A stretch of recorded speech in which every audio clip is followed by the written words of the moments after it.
Pessoal, boa noite, tudo bem? Eu espero que sim, eu espero que todos estejam bem. É com muita alegria que eu estou aqui hoje para darmos início a mais uma aula do nosso curso do Aprendizes do Evangelho.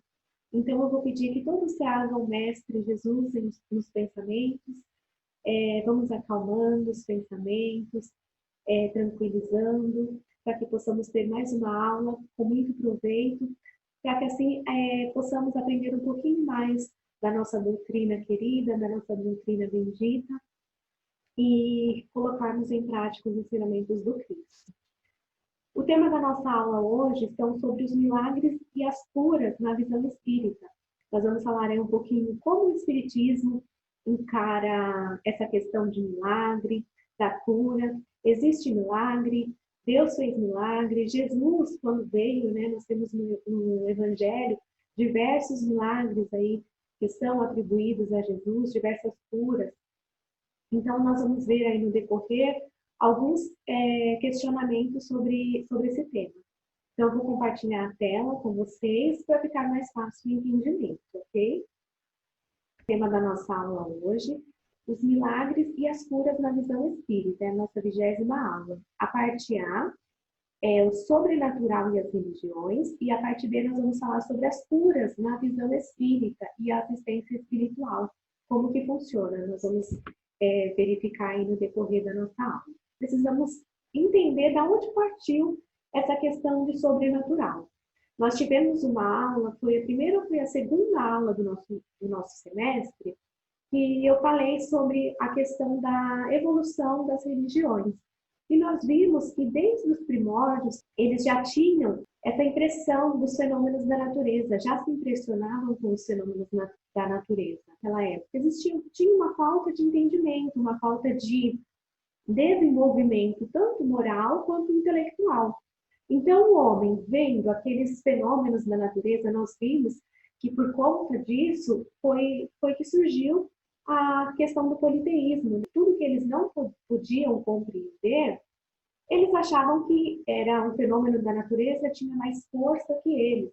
Então, eles intitulavam um deus, né? Era o deus da chuva, um deus do trovão, um deus do mar. Foi então onde surgiu a questão do politeísmo, a pluralidade dos deuses e a questão do sobrenatural, dos milagres.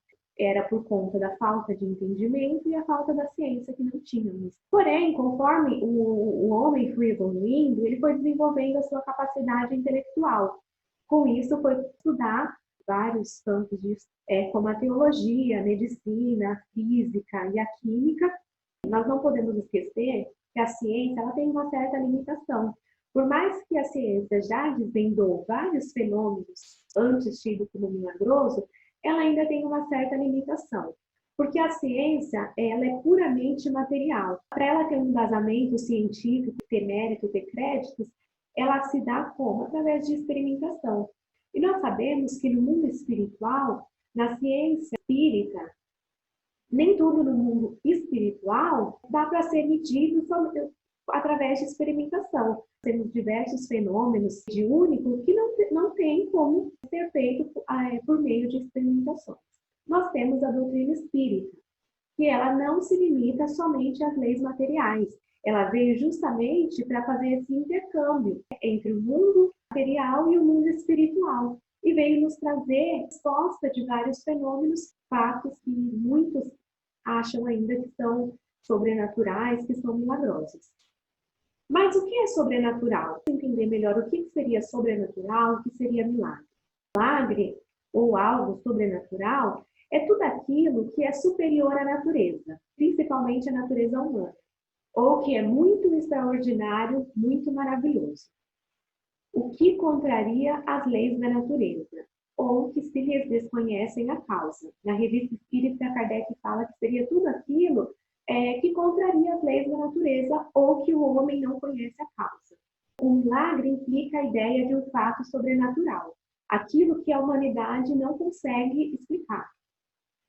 Na Gênese, no capítulo 13, Kardec diz que, no sentido teológico, o milagre seria uma derrogação das leis da natureza, uma derrogação das leis divinas, pelo qual ali, através daquele milagre, Deus vai exercer o seu poder, vai manifestar o seu poder. Continuando na Gênesis, e eu aconselho a todos os irmãos ler, do capítulo 13 até o capítulo 15, Kardec nos traz justamente essa questão. Ele nos fala sobre a questão dos milagres, sobre a questão dos fluidos e sobre a questão da cura, da assistência espiritual. A Dorinha já trouxe a questão dos fluidos. No anterior, ela explicou como se dá o fluido, como é constituído. É muito importante lermos os capítulos, principalmente quem trabalha na parte espiritual. Eu trouxe algumas questões para a gente debater da nossa aula. Existe necessidade? O que vocês acham? Sim ou não? Existe necessidade de Deus fazer milagres? Pensam aí um pouquinho. E o Espiritismo? Estudamos que o Espiritismo ele veio tirar esse véu, que Jesus tentou tirar e ainda não tínhamos capacidade de entender. Então, o Espiritismo veio fazer esse papel. Ele veio desvendar esses fenômenos tidos como sobrenatural, como milagrosos. E Jesus? São tantos milagres atribuídos a Jesus, tantas curas. A igreja veio trazendo para nós, não a parte moral de Jesus, veio vendendo a parte milagrosa. E por isso que nós viemos aprendendo há tantos anos, séculos. Kardec traz na Gênesis que não existe sobrenatural, não existe milagre. O que existe são apenas leis ainda desconhecidas pelos homens. Conforme a ciência, conforme o nosso intelectual ali vai progredindo, vai evoluindo, essas leis são esclarecidas. O Espiritismo considera a religião cristã sobre o seu ponto de vista mais elevado. Dá-lhe-se base mais sólida que os milagres, que são as leis imutáveis de Deus, as quais regem o princípio espiritual, assim como o princípio material. Essa base desafia o tempo e a ciência, porque o tempo e a ciência virão sancioná-la. O Espiritismo se baseia no ponto mais elevado da doutrina cristã, a parte moral, tirar realmente essa venda dos nossos olhos, porque são as leis imutáveis de Deus, as quais regem tanto o princípio material quanto o princípio espiritual. E ele ainda fala aqui, que o tempo e a ciência irão sancionar esses fenômenos tidos como milagrosos. Qual será, então, a visão espírita referente a esses fenômenos?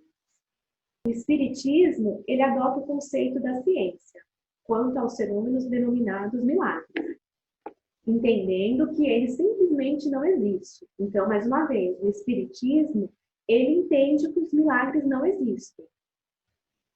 A ciência espírita, embora também se baseie nas leis naturais, difere da ciência oficial, porque a ciência espírita atua sobre a parte espiritual da criação refletindo na matéria. Difere ainda da ciência material, de modo fundamental quando o espiritismo aceita a existência e o uso de um sentido novo, que nós conhecemos por mediunidade. Por isso diverge da ciência material. Para o espiritismo, como Deus é perfeito, perfeitas são as suas leis e naturais são os fenômenos da vida. Entretanto, dizer-se que se um espírito pode levantar uma mesa e mantê-la no espaço sem um ponto de apoio, não está aí derrogando uma derrogação da lei da gravidade? A questão mesmo diante muitos fenômenos tidos como charlatanismo, milagres, algo sobrenatural, isso também não poderia ser uma derrogação da lei da gravidade? E aí os espíritos respondem, sim, da lei conhecida, da lei que vocês conhecem. Entretanto, vocês conhecem todas as leis? Claro que não. Antes que se houvessem experimentado a força ascensional de alguns gases, quem diria que uma pesada máquina transportando muitos homens poderia triunfar da força de atração? Quem diria antes, ao olhar a vida do burro, que isso não seria também algo maravilhoso? Sem ciência alguma, sem estudo de gases, sem estudo da física, quando iríamos imaginar um avião transportando diversos homens? Não seria algo maravilhoso? Não iria parecer maravilhoso, diabólico, milagre? Com certeza. Então, eu trouxe essas imagens, analisar o quanto conseguimos já evoluir e coisas que poderiam ser tidas como maravilhoso, sobrenatural, hoje para a gente é algo normal. Chega até a ser ridículo imaginarmos que em algum momento imaginaríamos isso como sobrenatural ou maravilhoso. Já se passaram tanto tempo, por que as religiões elas ainda batem na tecla essa questão de milagre, essa natural, que Jesus fez milagre, atribuem diversos milagres a santos, a diversas entidades. O principal objetivo das religiões, em geral, principalmente a relação, né? Religar o homem com Deus, fazer esse intercâmbio do homem com Deus. Esse é o seu principal fundamento. A grande maioria aceita o sobrenatural e o maravilhoso, mais ou menos aquela fé cega. Vocês só precisam estar conectados com Deus. O que Deus faz é segredo de Deus, vocês não precisam saber. É mais ou menos assim. Por isso que muitos de nós chegamos ao Espiritismo querendo respostas, dando respostas que talvez em outras religiões nós não tínhamos. Já despertamos em um certo grau que não conseguíamos adquirir respostas. Simplesmente algumas das religiões, eu não digo a grande maioria, elas não focam muito no científico, querem ir atrás desses fenômenos. Simplesmente aceitam como sobrenatural e aí vão tentando fazer essa ligação. Mas a doutrina espírita, ela é diferente, abrange 3 aspectos, tem um tríplice ali, que é o religioso, ela faz esse intercâmbio, essa ligação com Deus, o filosófico e o científico. A espírita, ela veio mais uma vez tirar esse nosso véu, fazer com que a gente raciocine, não tenha mais aquela fé cega. Ela veio nos mostrar que existe uma força maior que rege o universo, que rege o cosmos, e que está tudo certo, que está tudo tem uma explicação. Kardec já nos pediu, espírita, instruir-nos. Vamos deixar parte da ciência. Vamos tirar esse véu que muitas vezes nos cega. Kardec nos disse que se a ciência divergir do espiritismo, é para a gente ficar com a ciência. Fica achando que sempre vai ter um milagre, que Deus sempre vai resolver os nossos problemas, Jesus sempre vai resolver os nossos problemas, e não. A gente precisa ir atrás da verdade, a gente precisa caminhar e evoluir. Então, o Espiritismo ele veio revelar os mecanismos, né, essa relação entre os dois mundos, o mundo espiritual e o mundo material. E aí veio explicar uma série de fenômenos antes tidos como maravilhosos. É importante nós lembrarmos que as religiões elas têm um caráter transitório. E aí, à medida que que a sociedade vai evoluindo, vai agregando novos valores, vai se transformando, a religião vai se adaptando, ela precisa se adaptar a esses novos valores que a sociedade já adquiriu. Senão, entra naquilo que eu falei no início do slide. Começamos a buscar respostas que nas religiões não tem. E aí a gente vai procurar em outra religião, vai procurar nos livros, até achar. Nem todo mundo acha, mas por esse motivo as religiões elas são transitórias, elas vão ter que se adaptar. Caso contrário, cairá por terra e perderá sua força. Qualquer religião que queira manter a crença em fatos que a ciência já explicou, está dentro das leis naturais que regem o nosso universo. Então, os chamados milagres seriam compatíveis com os atributos de Deus? Porque nós já estudamos, nós já conhecemos todos os atributos de Deus. Sabemos que ele é soberanamente justo e bom, onipresente, onipotente, que ele não tem filhos prediletos, porque sendo as leis de Deus justas, perfeitas, imutáveis e soberanas, assim como ele, os milagres no sentido teológico, que vem sendo empregado o termo, seriam a negação desses atributos, concordam? Porque se eu estou falando que Deus é justo, ele é bom, ele é soberano, se eu falo que ele faz um milagre para certo povo, ou se ele faz um milagre para um certo indivíduo, ele não estaria sendo aí imparcial? Ele não estaria beneficiando uma pessoa, ou uma sociedade, ou uma tribo, e deixando outra sem esse mesmo benefício? algo que a gente precisa analisar e pensar. Se admitirmos um Deus milagroso a todo momento, ele estaria o quê? Violando as suas próprias leis. Teríamos que admitir um universo gerido por uma força falível, mutante, com sua obra sempre sujeita à correção, o que causaria uma instabilidade geral. O universo não seria um cosmos, no sentido que originou a palavra, no sentido de ordem, de disciplina. Na verdade, seria um caos. Então, nós não podemos atribuir a questão de milagre a Deus, porque as leis divinas, elas são perfeitas, desde a sua concepção, porque Deus é perfeito. Então, ele já criou elas sabendo que elas seriam perfeitas. Se ele precisasse derrogar as próprias leis, é porque essas leis não seriam perfeitas. E aí Deus já perderia um dos seus atributos e não seria mais Deus. Então, não. Então, Deus, ele não faz milagre porque ele sabe que tudo o que ele criou está como precisa ser, está dentro do cosmos, está tudo certo. Nós que ainda, com a nossa pequenez, com a nossa falta de evolução moral, intelectual, acabamos não entendendo. Mas está tudo certo, tudo como deve ser.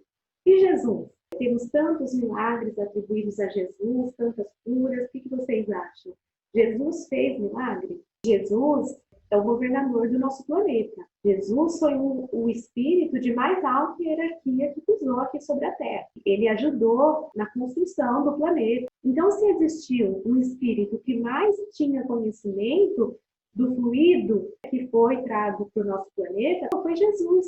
Então, ele tinha o conhecimento desses fluidos, ele tinha um completo conhecimento das leis naturais, das leis divinas, e ele fazia qualquer tipo de manipulação ali desses fluidos. Muitas vezes, por conta, né, do seu magnetismo, do seu amor pela humanidade, do seu amor, da sua moral, da sua evolução, ele despertava a cura. Jesus via além. A Simone e a Sueli vão falar exatamente sobre todos os milagres, como o Evangelho traz, que são as curas que Jesus fez. E nós vamos ver que não tem nada de milagroso aí. É devido à natureza superior de Cristo e devido ao conhecimento que ele tinha e à sua evolução. Tanto que Jesus, ele nos diz, vocês poderão fazer igual ou muito melhor do que eu. Ele, em nenhum momento, quando ele curou, ele atribuiu a cura a ele. Sempre falou, vá porque a sua fé te curou. Eu trouxe alguns acontecimentos que são tidos como milagres ou como sobrenaturais, que o Evangelho nos traz. Nós temos a ressurreição de Lázaro. As possíveis explicações científicas, que no caso de Lázaro, poderia ser um diagnóstico de catalepsia ou letargia. Divaldo Franco traz para nós no livro Mediunidade, Encontro com Divaldo, a catalepsia, ela se manifesta como um tipo de perturbação de natureza psicomotora, produzindo parada dos movimentos voluntários, sem qualquer lesão física. E a letargia é um estado de sono profundo, no qual as funções orgânicas se apresentam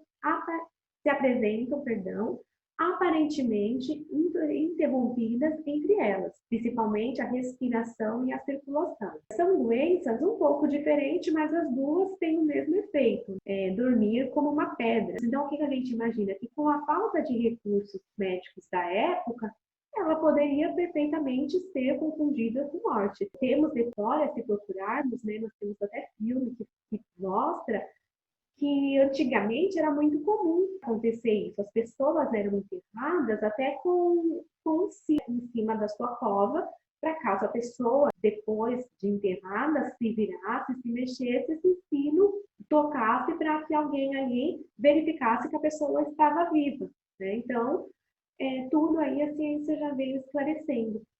Uma possível causa de Lázaro, ou seja, não teve nada de milagroso. Jesus, sendo conhecedor dos fluidos, fez a e despertou Lázaro de talvez até uma cura de qualquer uma dos diagnósticos, seja de catalepsia ou letargia. Aí nós temos a questão do paralítico. As possíveis causas, né, que a ciência nos traz, é a esclerose múltipla, ou a polirradiculoneurite aguda desmielinizante. Acompanhei a pronúncia, mas é um nome difícil. Essa doença, ela ataca o sistema nervoso periférico. Ou pode ser uma falta aguda de potássio, o que desencadeou a paralisia dos membros superiores do paralítico. Mesmo sem saber a doença que levou aquele homem a ficar sem andar, é possível a gente levantar aí, a ciência já levantou várias hipóteses. Sabemos que pessoas com esses tipos de doença que eu citei, eles podem perder os movimentos e melhorar de repente.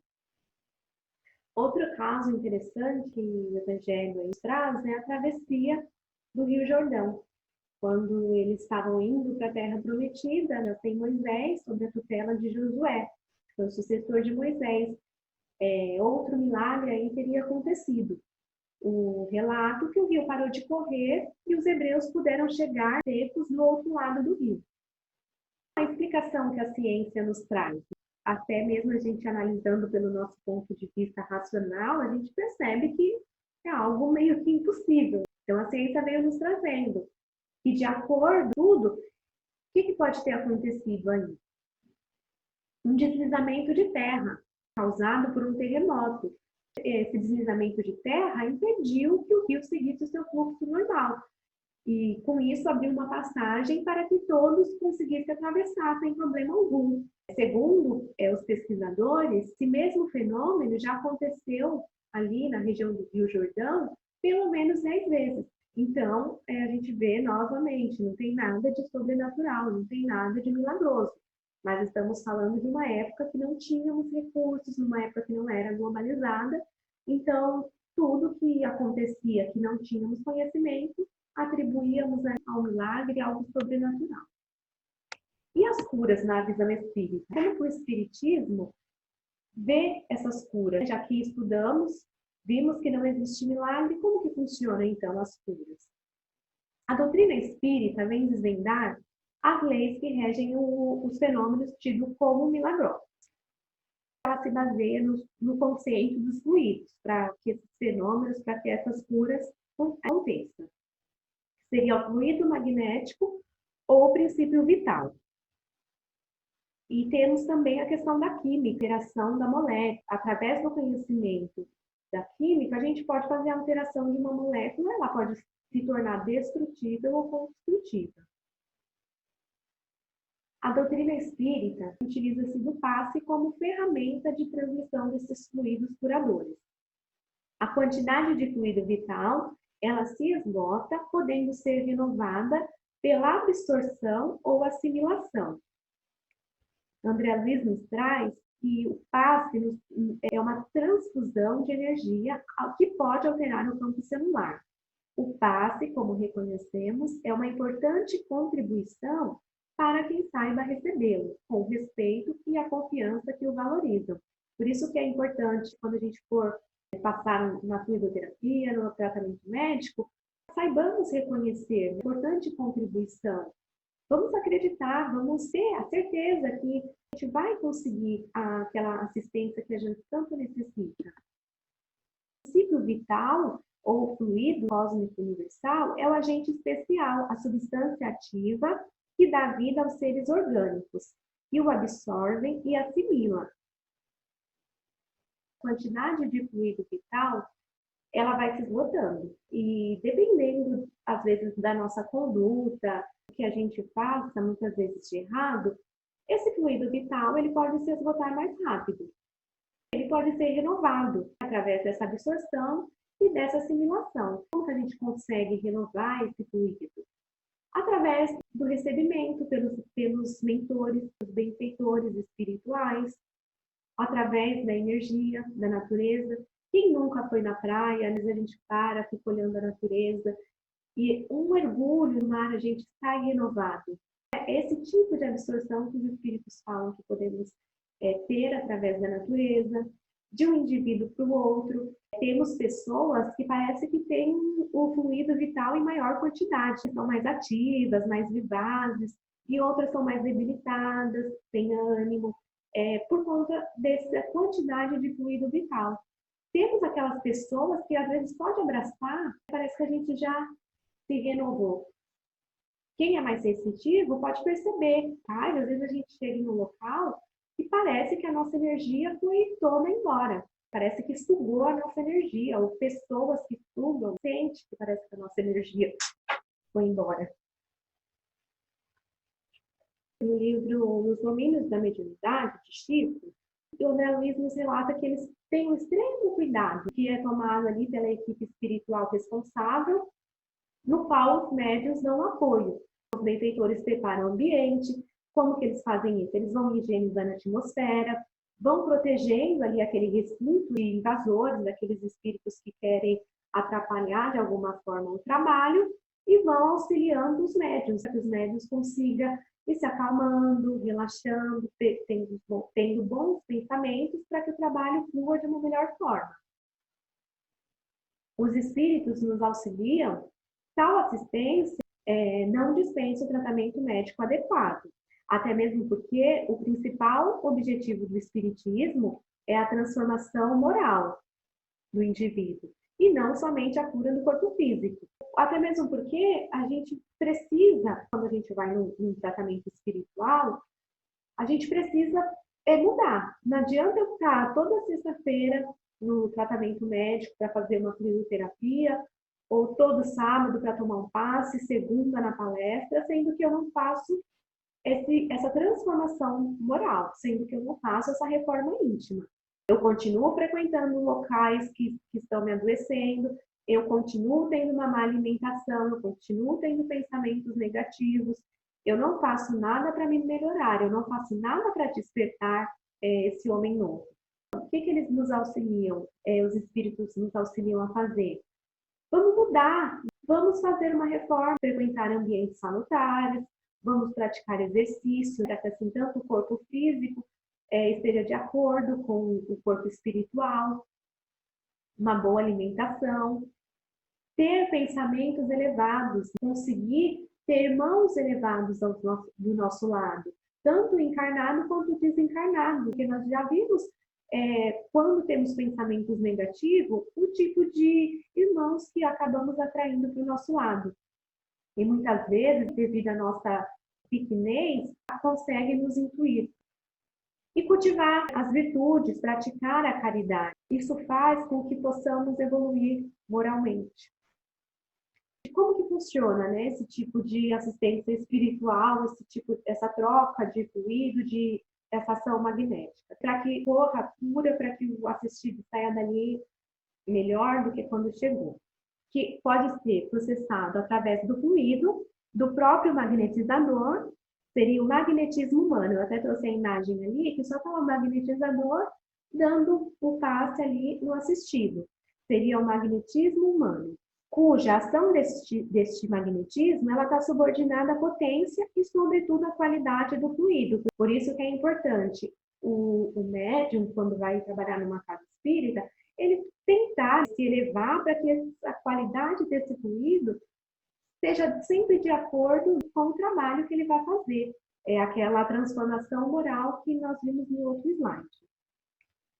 Temos também o tratamento que é utilizado somente o fluido dos espíritos, que é chamado magnetismo espiritual, agindo diretamente, e esse ele age diretamente, sem intermédio de um encarnado, seja para curar ou abrandar um sofrimento do assistido, seja para provocar um adormecimento sonambólico espontâneo ou para exercer sobre o indivíduo uma influência física ou moral.